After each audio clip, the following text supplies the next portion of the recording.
di hati. Nggih, nggih. Terima kasih, Pak. Terima kasih. Terima kasih, Pak. Kita harus sadar adanya namanya sam'iyat, Pak. Sam'iyat itu kita yakin karena kita mendengar adanya informasi wahyu. Surga dan neraka itu termasuk sam'iyat atau bukan, Pak? Itu menjadi masalah. Dulu ada seorang tokoh, Pak, keilmuan. Kalau nggak salah namanya Nazwar Samsu, kalau nggak salah. Yang bikin tafsir samawat itu loh, Pak. Akhirnya berkesimpulan sesuai dengan hadis, panasnya matahari itu 70 dari panasnya bumi. Beliau menghitung panasnya bumi paling panas itu sekian derajat. Kalau dikalikan 70 ketemu matahari itu neraka, itu loh. Jadi matahari itulah neraka itu.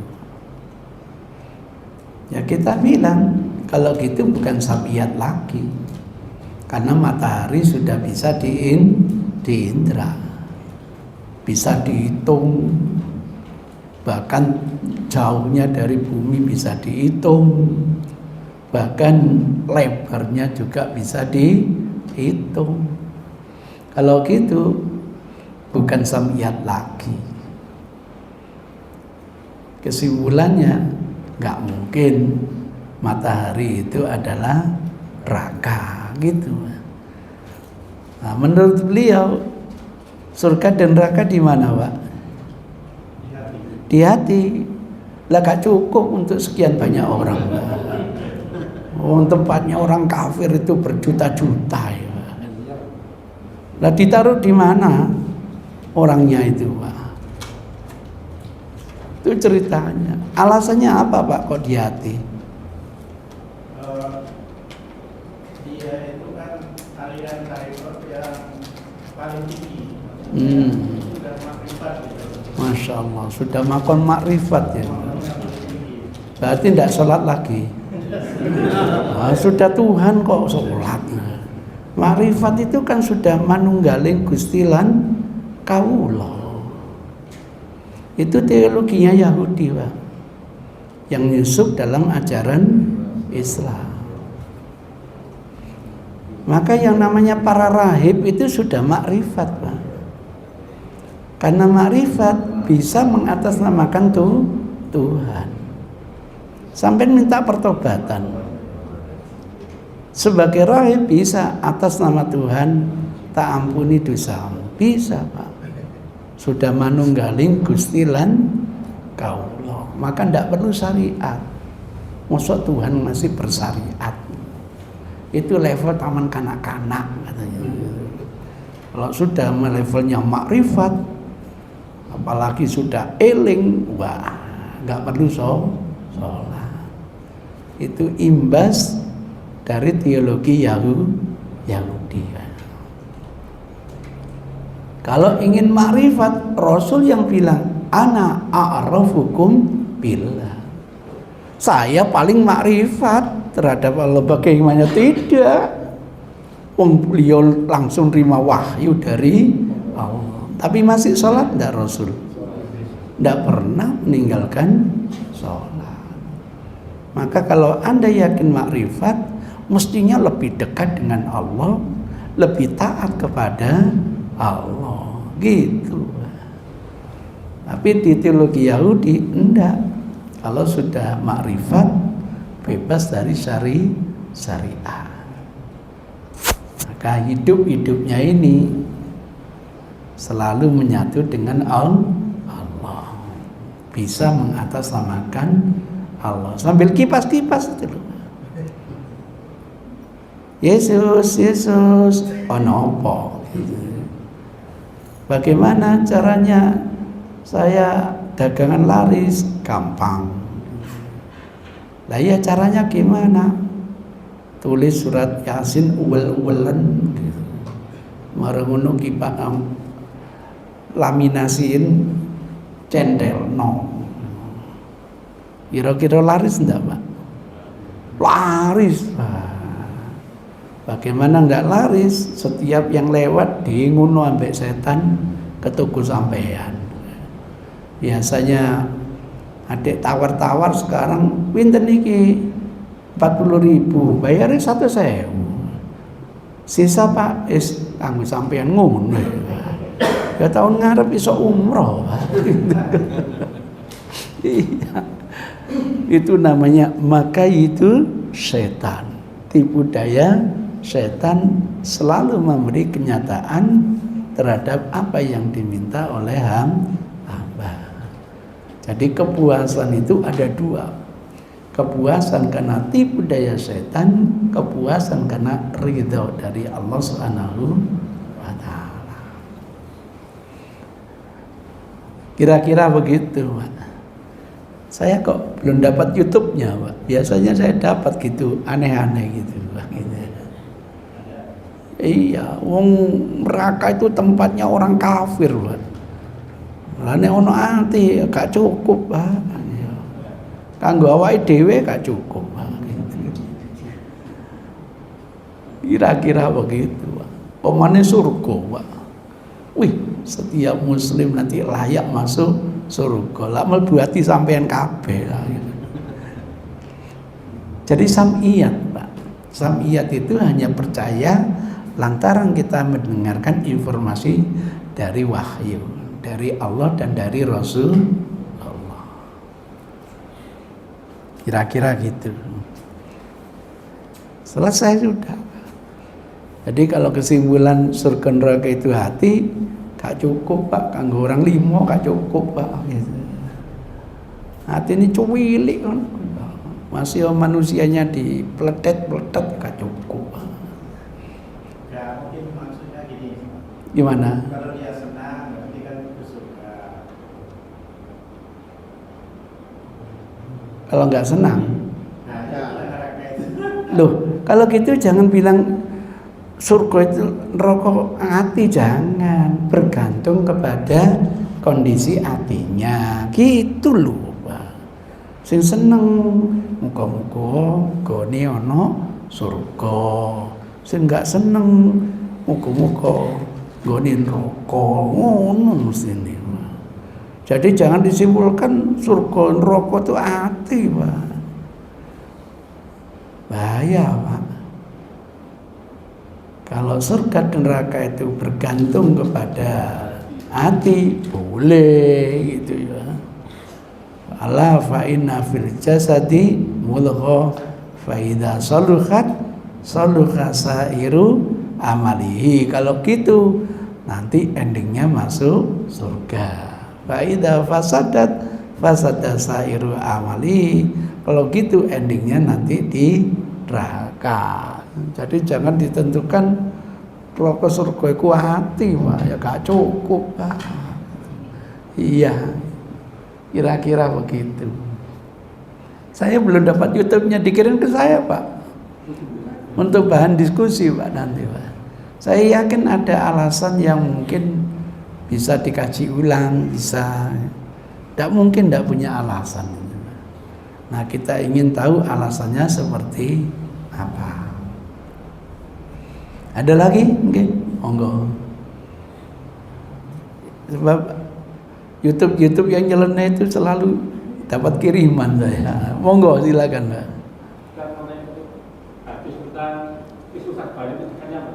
Hadis tentang nisfu Sa'ban. Sahih, Pak. Bahwa pada nisfu Sa'ban itu amalan kita ditunjukkan kepada Allah. Sahih hadisnya, Pak.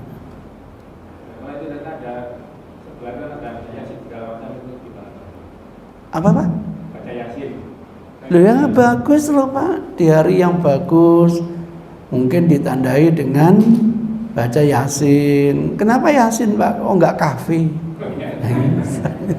Ya enggak bagus, Pak. Di hari yang mulia itu Pak, ditandai dengan banyak sedekah. Kan bagus ya, Pak ya? Apa salahnya, Pak? wah ini hari yang mulia, hari ditunjukkan rekaman amal saya di hadapan Allah. Saya ingin ketika ditunjukkan saya tandai dengan berbagai amal soleh. Kan bagus Pak. Cuma saya ingatkan dua hal tidak cukup sebagai kriteria amal soleh. Sholat tidak cukup dianggap masuk kategori amal soleh. Puasa tidak cukup dianggap sekedar amal soleh. Harus ada dalil yang spesifik Pak.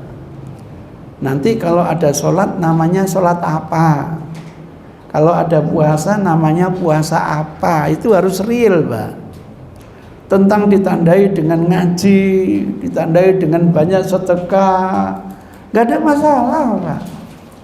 Tapi ketika ditandai dengan sholat, ditandai dengan puasa, ini harus ada dalil yang spesifik.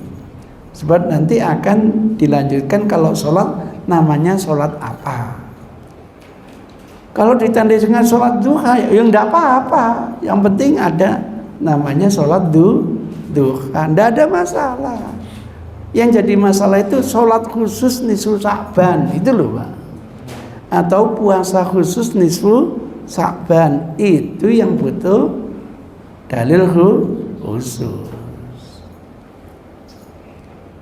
Sama dengan 10 hari yang pertama di bulan Dzulhijjah, itu hari mulia Pak. Pesan Rasul perbanyak amal soleh. Amal soleh itu di hari-hari itu lebih baik daripada jihad loh Pak. Tolong Pak, ketika ditandai amal soleh, mau banyak sedekah boleh, mau banyak baca yasin boleh. Tapi kalau mau ditandai dengan sholat dan dengan puasa, tanya dulu nanti namanya sholat apa. Kalau puasa, puasa apa, gitu loh Pak. Itu ceritanya. Kalau pemikiran kan hari mulia, kan enggak apa-apa Ustaz ditandai dengan puasa. Loh, hari Jumat itu hari mulia Pak. Justru enggak boleh ditandai dengan apa? Puasa. Idul Fitri itu kurang apa mulianya Pak? Malah ditandai tidak boleh apa? Puasa. Enggak bisa nalar dikias-kiaskan gitu, enggak bisa.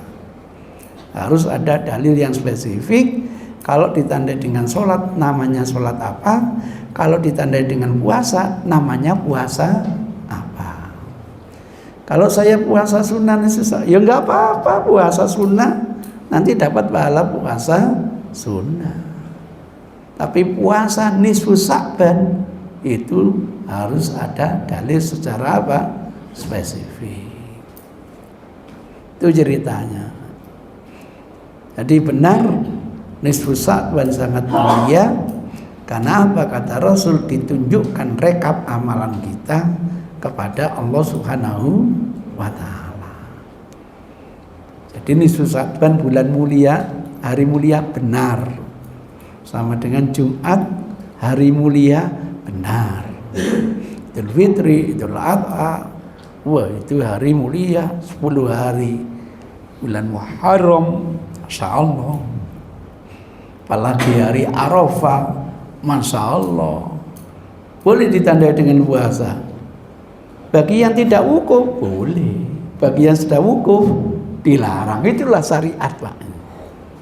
Heran ya, nggak usah heran. Bayangan saya ketika saya wukuf di Arafah, hal yang mulia, saya tandai dengan puasa, kan begitu Pak.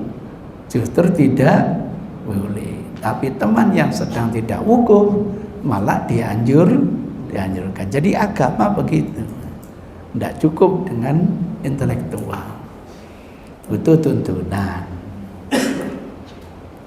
Jadi kesimpulannya, nisfu Sya'ban bulan mulia, betul. Bulan mulia gimana Ustaz kalau ditandai amal soleh? Bagus. Wujudnya apa? Sholat butuh tuntunan khusus. Wujudnya puasa butuh tuntunan khusus. Kalau tidak ada, tetap tidak boleh. Karena ibadat itu dasarnya harus ada tuntunan terlebih dahulu. Kalau saya misalnya ingin sholat duha, pada nisfu Sa'ban boleh, nanti dapat pahala sholat apa? Duhanya. Yang tidak ada itu sholat khusus nisfu Sa'ban. Itu ceritanya. Pas nisfu Sa'ban hari Senin, Ustaz saya puasa, ya nggak apa-apa. Puasa Senin Kemisnya gitu loh. Bukan puasa khusus nisfu Sa'ban. Ada lagi mungkin? Monggo silakan ya. Ustaz, ngomong begitu. Nggih, monggo. Menanyakan juga terjadi fenomena di masyarakat itu terkait malam Rabu Wekasan. Apa? Rabu Wekasan. Oh, Rabu Wekasan. Hilang itu turunnya pokoknya yang jelek-jelek di hari itu. Mungkin harus ada amalan-amalan kayak sholat seperti itu. Iya. Tapi bagaimana hal tersebut bisa terjadi pada mulanya tuh berupa apa ya yang diyakini kok bisa di hari itu yang diyakini sebagai keburukan. Terima kasih. Rabu Wekasan berarti hari Rabu pamungkas ya, yang terakhir dari bulan Safar. Safar itu dari sifar. Sifar itu nihil. Bulan nihil. Sudah bulan nihil di Rabu terakhir, gak waktunya gajian. Sudah saya tulis Pak di dalam buku saku. Bentar. Ada di buklet Wekasan. Nah ini ritual Rabu Wekasan ini Pak. Sudah saya tulis Pak. Hadis ritual Rabu Wekasan. Masya Allah Pak, hadisnya Masya Allah. Hadisnya ini hadis Ibnu Abbas Pak. Hadis Ibnu Abbas. Kurang besar ya Pak ya. Iya. Inilah ya. Ani Ibnu Abbas, diriwayatkan Ibnu Abbas radhiyallahu anhuma, anin Nabi sallallahu alaihi wasallam, dari Nabi qala, berarti hadis qauli Pak. Akhir, yang terakhir, arbi'a, hari Rabu. Berarti bahasa kita hari Rabu yang terakhir. Nah, gitu ya. Fi syahrin, di dalam sebuah bulan, nanti diterangkan maksudnya bulan Safar. Yaumun adalah yaumun nahas. Wah, sudah masuk bahasa kita ya Pak ya. Hari naas, hari penuh dengan bencana. Mustamir, yang terus berkelanjutan. Masya Allah. Hadis ini dikeluarkan oleh Waqi di dalam kitab Al-Gharar. Ibnu Mardawai di dalam tafsirnya, Khatib Baghdadi tentu di dalam sirahnya, di dalam tarikhnya. Jadi Khatib Baghdadi itu pakar sejarah Pak. Membuat buku namanya Sejarah Baghdad. Maksudnya apa? Orang-orang pinter di Baghdad itu siapa saja, ditulis biografinya, kemudian ditulis hadis-hadis yang pernah diriwayatkan. Itu kerjaan ulama itu Pak. Sehingga nanti jangan kaget, rawahu Iraqiyun. Hadis ini diriwayatkan khusus orang-orang Irak. Ada Pak ilmunya gitu.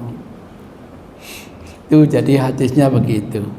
HR Waqi dalam Al-Ghurar, Ibnu Mardawai dalam tafsir, dan Khatib Al-Baghdadi dalam tarikh, dalam sejarah Baghdad, sehingga dikenal dengan Baghdadi. Masyaallah. Dalam sanad hadis tersebut terdapat Muhammad bin Salid, ya, yang dinilai matrukul hadis.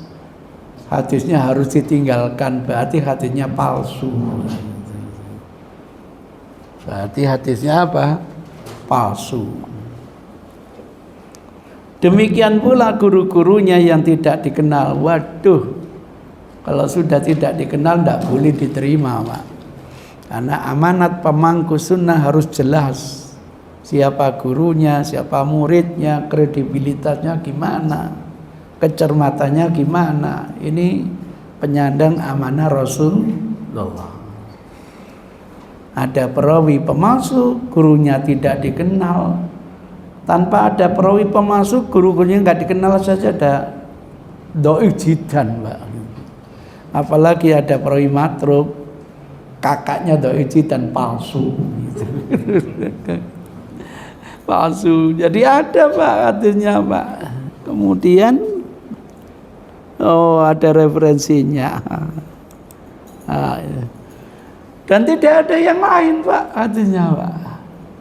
Sudah palsu sendirian lagi. Pokoknya nanti rebut terakhir jangan kemana-mana, Pak, ya. Malah petaka akan datang, Covid jilid 2 datang, Pak. Iya ceritanya. Iya. Berawal dari itu, Pak. Ya kalau udah palsu mau apa, Pak? Sudah, Pak. Loh, yo kak harus ada percaya nih, kak ngomong setan nggak duwe konco lah.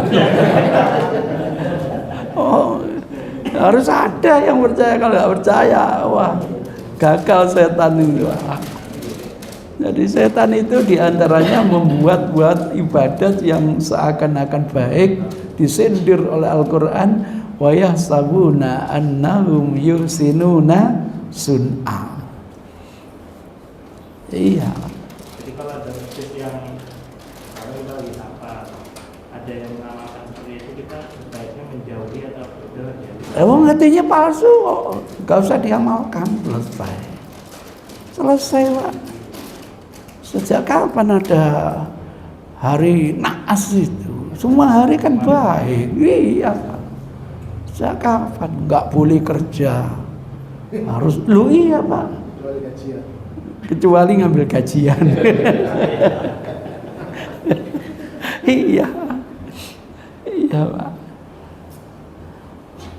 Ini sampai banyak bukunya ya. Ya ternyata tidak ada yang pokro ya. Oh, tata cara ritualnya ya, Pak, ya. Ini berdasarkan berbagai referensi di atas. Di antara amalan Rebu Wekasan adalah mengerjakan 1 sholat 4 rakaat dengan 1 kali salam, dengan sekali salam, dikerjakan pada waktu duha. Setiap rakaat membaca pertama surat Al-Fatihah, wajib ya, Pak, ya. Kedua surat Al-Kautsar 17 kali, Pak. Sampai hitung. Mari selesai Al-Kautsar 17 kali, baru dilanjutkan surat Al-Ikhlas 50 kali, Pak. Bu, ya apa ngitungnya, Pak? Sampai ceklik kan, Pak? Klik. Ceklik, iso. Gitu ya. Kemudian jangan lupa ini yang penting, muawwidzat sekali. Qul a'udzu birabbil falaq dan qul a'udzu birabbin nas. Ketika salam membaca surat Yusuf ayat 21 sebanyak 360 kali, mewakili setiap hari 1, Pak. Apa firmannya? Oh, ini, Pak. Wallahi ghalibun ala amrihi walakinna aktsaran nas la ya'lamun. Sebanyak 360 kali. Kalau sampai enggak mengamalkan, gagal setan. Iya. Iya. Cuti setan. Tuas-tuas, Pak, menipu dayakan orang, gagal. Harus ada yang kena perangkapnya, Pak. Loh, karena tidak ada sholat kecuali harus baca Fatihah, nek gak dikei Fatihah lah gak sah. Pinter setan ini. Jadi ini saya rekap dari sekian referensi itu, Pak. Kemudian ditambah dengan bacaan, oh ini Jahratul Kamal 3 kali dan ditutup dengan bacaan surat As-Saffat ayat 180. Ini biasa kita selalu menutup dengan ini, Pak. Subhanaka rabbil izzati amma yasifun wa salatu alal mursalin walhamdulillahi rabbil alamin. Sama coba ya. Aman kopi enggak apa-apa. Iya, Mas Rodu sak ngono ae lakon. Tapi kalau percaya, Pak, dijalani, Pak. Dijalani. Itulah perlunya tuntunan. Kalau sekedar ada dalilnya, ada, apalagi teman sebelah itu, dalilnya mana? Ada dalam buku. Loh, dalilnya kok ada dalam buku? Ya Allah. Qur'annya apa, hatinya apa, kan begitu, Pak. Lah fatwa utama kok dijadikan dalil. Lagi-lagi inilah yang dikatakan pola Yahudi masuk ke dalam Islam. Jadi nanti yang jadi dalil bukan Quran, bukan hadis, tapi kiainya ini. Bahasa Al-Quran apa? Arbab yattakhiduna ahbarahum wa ruhbanahum arbabam min dunillah. Coba mumpung hafal. Iya. Arbaban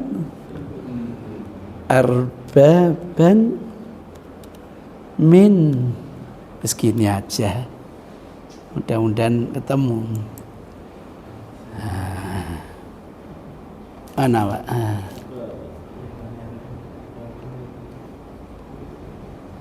Yang nomor 2 ya, Pak. Itu. Nah, saya copy. Ini pola pikirnya Yahudi, Pak.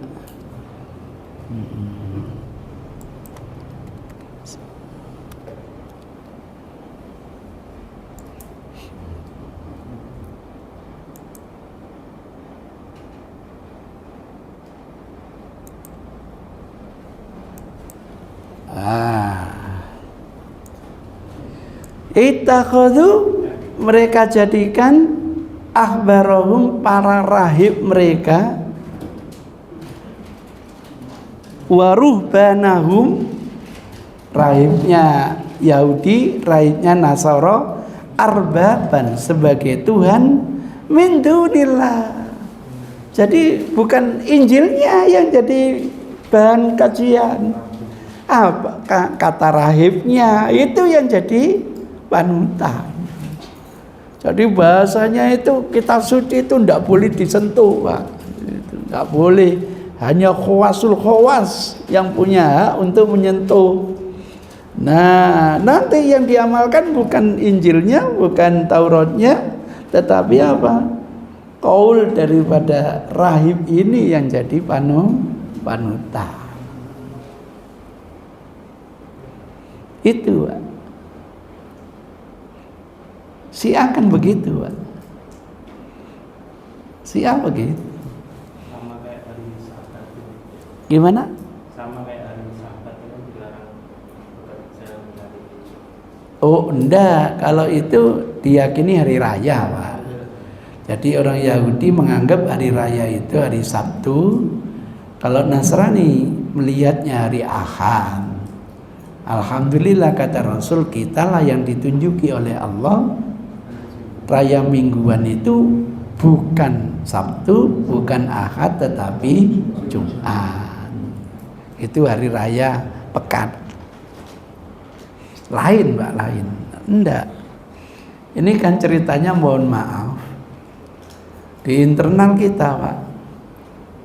Jadi ke depan tafsir itu bukan hadis, tapi apa kata mufasir, gitu loh. Sehingga ketika ada hadis kok dianggap tidak sesuai dengan nalar, ditolak, Pak. Internal kita loh, Pak. Itu yang saya katakan heran saya. Jadi Quran itu Pak tidak bisa bicara, yang bicara itu mufasirnya gitu loh Pak. Loh, Quran itu kan bahasa fasih. Mestinya bahasa fasih itu gampang difahami Pak. Kenapa harus terserah penafsirnya gitu loh. Jadi yang diamalkan nanti bukan apa kata Quran tetapi apa kata mufasir.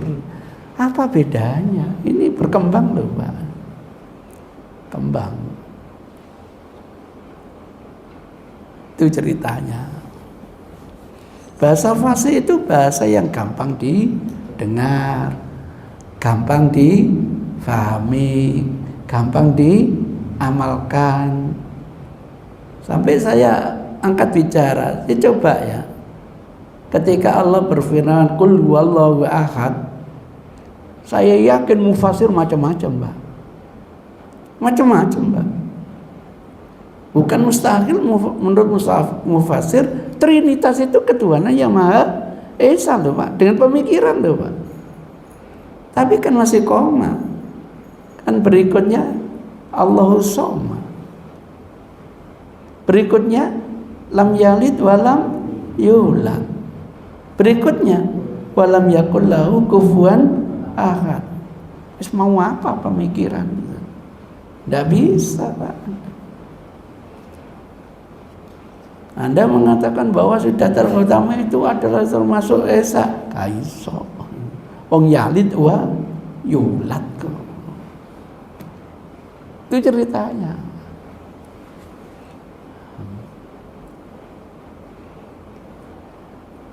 Dulu saya waktu S3, dosen saya itu memberi nasihat, tinggalkan dakwah. Medanmu bukan di dakwah. Saya bilang, Prof, saya belajar jauh-jauh itu untuk ke masyarakat. Untuk bisa menyampaikan pesan-pesan agama. Kata Allah, tafaqquh fiddin liyundhiru qaumahum idza raja'u ilaihi. Kok gak oleh? Jadi maunya kita ini didesain sebagai konseptor. Terus konsep kita yang nanti jadi program. Loh ya tidak bisa. Oh, saya ingin pinter biar saya paham agama untuk umat. Jadi begitu. Itu mau tidak mau itu terkontaminasi pikiran Yahudi. Dikatakan jil tidak mau, tapi pola pikirnya sama, gitu. Iya. Untung sampai melo, kalau enggak ya opo. Loh, saya kan bicara dengan keilmuan saya gitu. Jadi hadis itu, Pak, kalau nggak cocok tolak, Pak. Wah, ruame. Jadi menurut hadis siratal ladzina an'amta alaihim itu untuk orang mukmin. Ghairil maghdubi alaihim untuk Yahudi, waladhdallin Nasara. Ditolak, Pak. Ini nanti namanya diskriminatif. Tidak toleran gitu, Pak. Intoleran gitu, Pak. Internal loh, Pak. Internal. Iya. Ini tafsir tidak toleran itu nanti. Wis, saya nggak usah Pak, mengikuti sampai beratus-ratus debat ini. Saya hanya aja. Percuma. Sebab ini bukan media diskusi, Pak, media pengarahan. Mesti kalah, Pak, gitu. Sampai pengarahnya mesti kalah. Nah, makanya tolong nggak usah dikomentari, nanti dikomentari ya kalah. Wong medianya itu media bukan diskusi, gitu. Medianya pengarahan, ya. Pasti pengarahnya yang menang nanti lagi. Tolong nggak usah diskusi. Ini bukan media diskusi, nggak usah ditanggapi. Waduh, Pak, ditanggapi lewat WA, tak baca terus. Itu di internal kita. Itu ceritanya. Ya, mudah-mudahan nanti bisa mewarnai. Dikasih deadline 3 bulan, 1 bulan sudah saya kirim. Pertama kali yang selesai. baru muncul kata-kata karma, digugat habis, Pak. Di mana ada konsep karma? Loh, katanya ingin pencerahan. Kok sampean sewot? Tanya dong, karma itu menurut persepsi saya apa ngono loh gitu. Wah, akhirnya saya dapat dukungan banyak orang. Juwarno ayo. Itu di internal kita gitu. Mestinya tanya dulu yang Anda maksud karma itu apa gitu loh. Padahal sudah saya jelaskan dengan lengkap dengan ayat dan hadisnya. Faman ya'mal mithqala dzarratin khairan yarah, wa may ya'mal mithqala dzarratin syarran yarah. Terakhir, oke, nanti kita cari istilah yang lebih keren. Komentari istilah Ustadz sudah sangat keren. Aduh, seneng. Ada lagi mungkin? Monggo silakan, Pak. Ini terkait ini, Ustaz. Saya pernah dengar itu kalau bacaan makmum itu mengganggu imam, itu hukumnya haram, itu gimana? Bacaan makmum mengganggu sehingga mengganggu imam. Loh, nasihat Rasul bukan mengganggu imam, Pak. Mengganggu sesama. Gambaran bacaan makmum mengganggu sesama itu mestinya kan sirri bacanya, tapi diperdengarkan, Pak, sehingga temannya itu terganggu. Kan hadisnya begitu. Jadi ketika sholat sirri, masing-masing membaca dengan catatan jangan kalian saling mengganggu. Kan begitu hadisnya, Pak. Jadi mengganggu sesama makmum, Pak. Bagaimana gambarannya? Misalnya, Pak, sampean jadi makmum, sholat sirri, entah rakaat ketiga sholat maghrib atau ketiga 4 sholat isya, kan membaca sendiri toh, Pak ya. Lah kok bacaan sampean itu kedengaran tetangga. Alhamdulillahirabbil alamin Ar-Rahmanir-Rahim. Tetangganya itu kedengaran, itu dianggap ganggu, Pak. Jangan saling mengeraskan sehingga mengganggu teman-temannya. Apalagi sampai ganggu imam. Loh, 2 kali saya punya pengalaman gitu itu, Pak. Di Masjid Al-Jihad, Japanan, ngimami sholat isya, rakaat ketiga keempat kan makmum baca Al-Fatihah sendiri-sendiri. Saya sudah amin, ini masih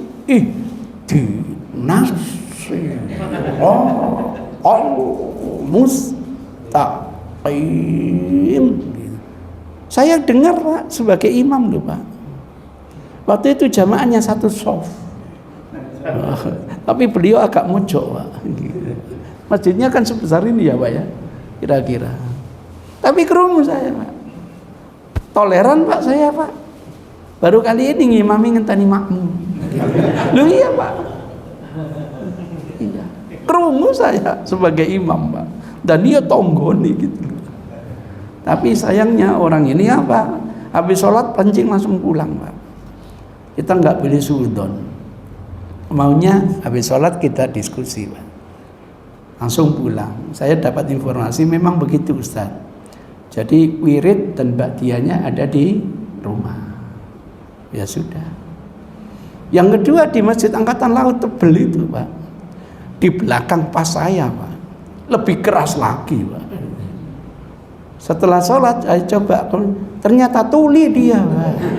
Wantesan dia ngomong guet ngono.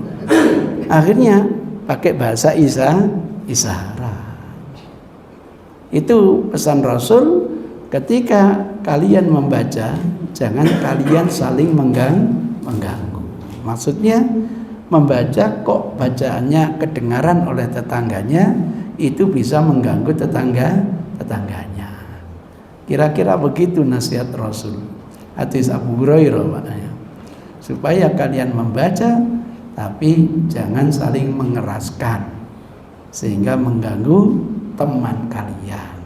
Teks hadisnya begitu. Nah, ini kasusnya bukan hanya makmum yang terganggu, imam ikut terganggu. Terima kasih. Demikian yang bisa kita sampaikan, dan lebihnya mohon maaf. Billahi hidayah taufik. Assalamualaikum warahmatullahi wabarakatuh.